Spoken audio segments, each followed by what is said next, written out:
We often get this question from our clients: how is your coaching different? Right? Coaching is coaching anyways, isn't it? So, the way we address that question is to go ahead and talk about the three things that we do with coaching.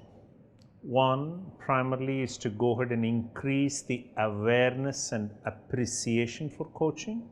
And most importantly, look at the third, which is the application of coaching. So when you think about leaders getting coached, most often we have observed that they themselves have not experienced the power of coaching, although the expectation from the organization is that they coach others. So the first aspect of what we focus is how do we increase their awareness and appreciation of coaching. Appreciation of coaching happens when they get these aha moments to realize how the power of questions is able to reframe their reality for them to think differently about their circumstances and therefore their opportunities.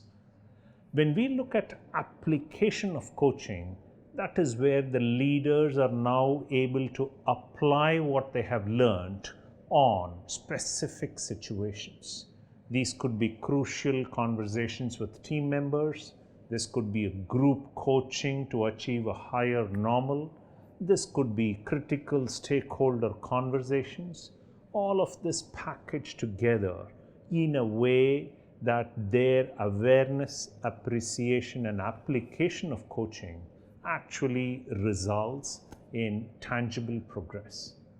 In fact, we are happy to state that over 2/3 of people whom we coach get promoted, which means they are now able to play at their next higher level of potential, which is what we want to enable within your organization for your leaders to play at their next level of potential.